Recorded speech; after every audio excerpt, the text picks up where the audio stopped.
मेरे लिए ये ड्रामा देखना थोड़ा मुश्किल हो रहा है। शायद ये एक गलत चॉइस थी to watch this drama after कभी मैं कभी तुम। ये सब सोचे मुझे रात के एपिसोड देखते हुए आ रही थी as it was a traumatising experience और मैं ऐसे जॉनर से दूर ही रहती हूँ। But thankfully case attempted murder या अटेम्प्ट टू रेप का ही रह गया और कुछ ऐसा एक्सट्रीम नहीं हुआ जो मुझे आगे देखने के लिए रोक देता। But the execution was out class. किसी थ्रिलिंग सीन से कम नहीं थी एपिसोड। अविष्णा का सेल्फ डिफेंस हो या फिर शहरोज का wild behaviour, both of them perform so well. Aish के जुनून की एपिसोड 4 मुझे कैसी लगी ये बात तो हम करेंगे ही, लेकिन पहले ये बता दूं कि कारपेट में लिपटी हुई लड़की एमन ही थी और एपिसोड 4 ने काफी सारी चीजें क्लियर कर दी हैं जिनकी कम्प्लेक्सिटी टीजर में हमें देखने मिली थी। एक और पॉइंट जिसके बारे में मैंने अपनी पिछली वीडियो में बोला था वो था कि एमन आखिर क्यों राहिम के खिलाफ बयान देगी। वो चीज भी इस एपिसोड ने क्लियर कर दी है। एपिसोड 4 तक ड्रामा एक मिस्ट्री बना था, लेकिन अब उस मिस्ट्री से पर्दा उठ गया है क्योंकि अब चीजें प्रेजेंट डे से दिखाई जाएंगी। कोई भी बैकग्राउंड स्टोरी नहीं होगी क्योंकि सारी कहानी क्लियरली दिखा दी गई है। अब अगर मैं रात की एपिसोड के थ्रिलिंग सीन की बात करूं, जो इस एपिसोड की मेन हाईलाइट थी वो था एमन के साथ आखिर हुआ क्या था।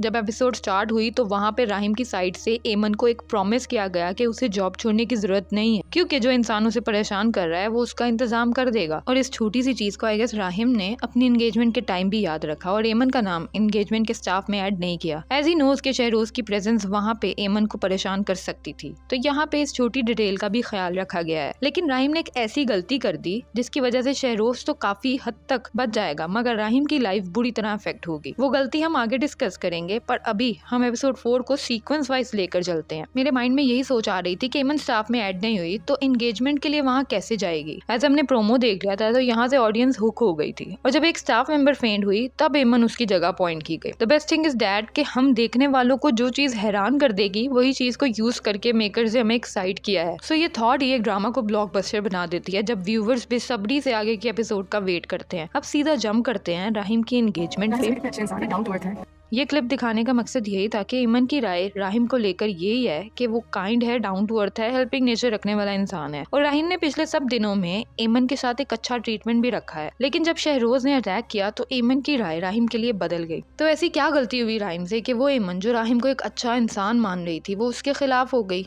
इस चीज पे मैं आऊंगी कि आखिर क्यों एमन की राय राहिम को लेकर बदल जाएगी, क्योंकि राहिम की गलती और एमन की राय दोनों आपस में कनेक्ट होती हैं। लेकिन वो गलती कैसे हुई पहले उस सिनेरियो को समझ लेते हैं। इसलिए अब मैं आती हूँ शहरोज पे जिससे एक एक्सट्रीम साइकोपैथ जैसी वाइब आई है।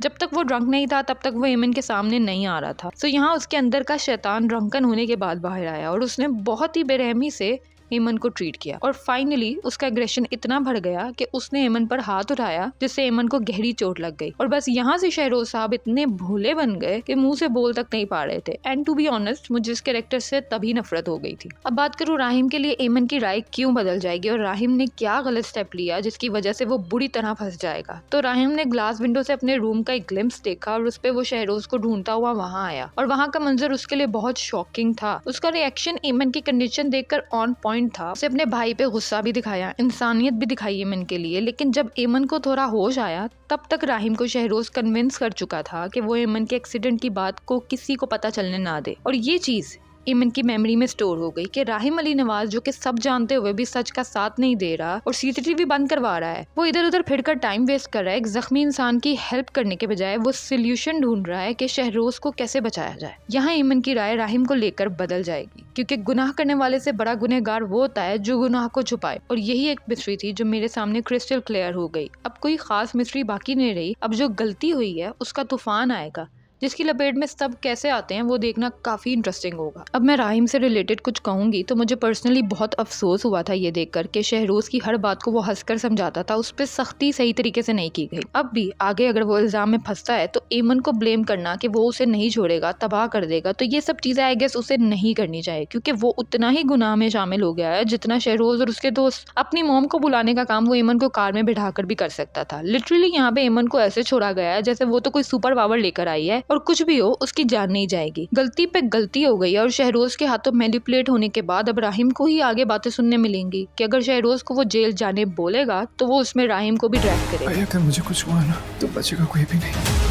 ये चीजें हमें एपिसोड 5 के प्रोमो में दिखाई जा रही हैं क्योंकि शहरोज ने राहिम और एमन के पूल के इंसिडेंट के बाद वाली वीडियो रिकॉर्ड की है और आधी अधूरी वीडियो क्लिप एमन और राहिम दोनों के कैरेक्टर पे बात लाएगी। अब राहिम को इसी बात पे अंदाजा लगा लेना चाहिए कि शहरोज कितना अच्छा भाई है, वो गलत होकर भी राहिम को फंसाना चाह रहा है। अगर आप लोगों ने एक टीजर देखा हो जिसमें एमन को पुलिस अरेस्ट कर लेगी तो उस बिना पर हम यही कह सकते हैं कि शहरोज उस वीडियो का यूज करेगा और उनका लॉयर यही बात आगे रखेगा कि होटल में जॉब की आड़ में एमन कुछ ऐसे काम कर रही है जो कि इलीगल है। सो दोस्तों, ये था एपिसोड 4 का रिव्यू और इसी के साथ मैंने आने वाली कुछ एपिसोड के आपको प्रिडिक्टेड हिंट्स भी दिए हैं। तो स्टोरी कैसे अनफोल्ड होती है ये सारा कुछ तो हमें साथ साथ देखने को मिलता ही रहेगा। Hope you all like this video. मैं मिलूंगी आपसे अगले हफ्ते एपिसोड 5 के साथ। तब तक के लिए मुझे दीजिए इजाजत। बाय।